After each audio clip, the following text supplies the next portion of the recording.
The sun blazed down on the sprawling factory grounds of June International Limited, its metallic rooftops glinting in the new light. Inside the sleek office building, Mr. June, a stocky man with sharp eyes and an air of authority, sat across from his most trusted business partner, Mike Okafor.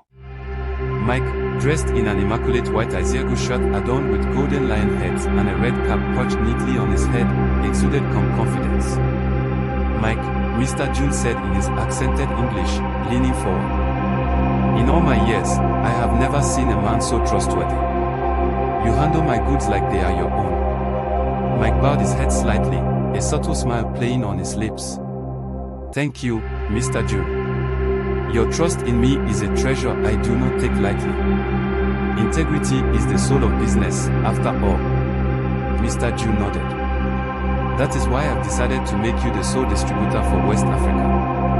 The paperwork is ready, all that is left is your signature. Mike's heart pounded, though he kept his composure. This was the opportunity he had been working toward for years. I am honored, sir. I promise to make this partnership even more fruitful. Mr. June smiled, his weathered face softening. I know you will. Now, let's seal this with lunch. My daughter Sweet Lynn is joining us, you'll enjoy her company.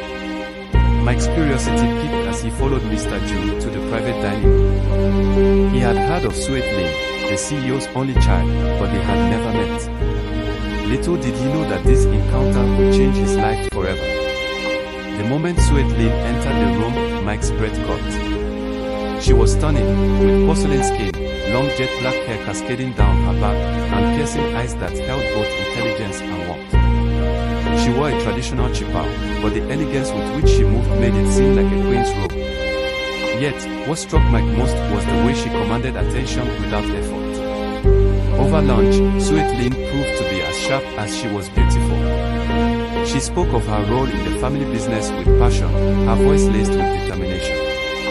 Mike found himself captivated not only by her beauty but by her mind. Weeks turned into months, and their paths crossed often as Mike's business dealings with June International deepened. Their chemistry grew, subtle at first but undeniable. On a balmy evening during the Chinese New Year festival, Mike, dressed in regal Igbo attire, knelt before Sweet Lynn under a canopy of red lanterns. Sweet Lynn, he said, his voice steady yet filled with emotion. You are the light that has brightened my world. Will you marry me?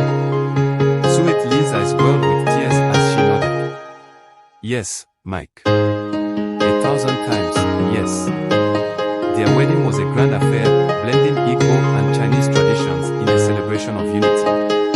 Sweet Lynn wore an intricately beaded Igbo blouse and wrapper for one ceremony and a traditional Chinese red dress for another. Guests from two continents marveled at the fusion of cultures. But beneath the joy lay the first stirrings of a storm. Barely a year into their marriage, tragedy struck.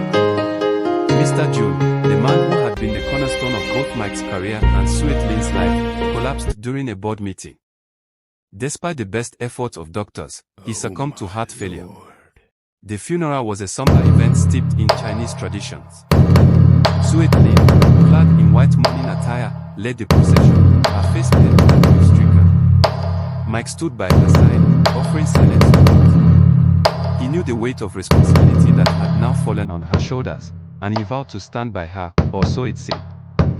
Months after Mr. June's death, Mike approached Sweet Lynn with a plan.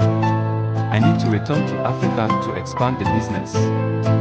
Once it's established, I'll bring you over, and we'll build a new life together. Sweet Lynn, still breathing, nodded. Do what you must, Mike.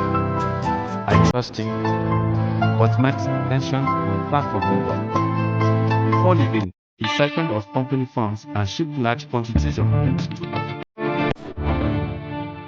Then, he disappeared without a trace. Weeks turned into months, and Sweet Lynn had nothing from him. Her calls went unanswered, her letters unreturned. Then, one day, a package arrived containing a dead post. It claimed Mike had been assassinated by rival businessmen. Overwhelmed with grief, Sweet Lynn mourned him as if he were truly gone. 7 years later, Sweet Lynn's world was turned upside down. While attending a business event in Taipei, our family friend Mr. May spotted a familiar face in the crowd. It was Mike, older but unmistakably him. He followed Mike to a luxury hotel and immediately informed Suet Lin. "It can't be," she said, her voice trembling. "He's dead. I buried him." "Come and see for yourself," Mr. May insisted.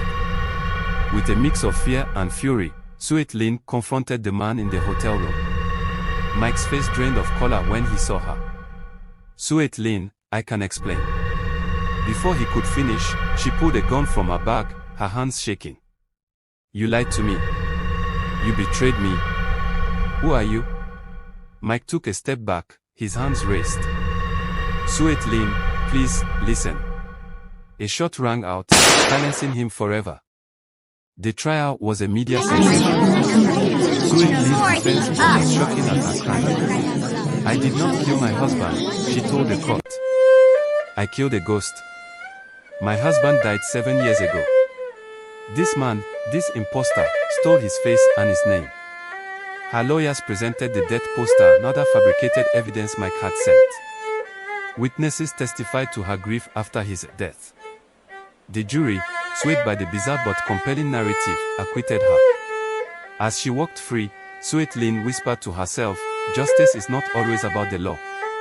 And with that, the chapter closed on a tale of love, betrayal, and retribution that would be whispered about for generations. What do you think of Suet Lin's actions?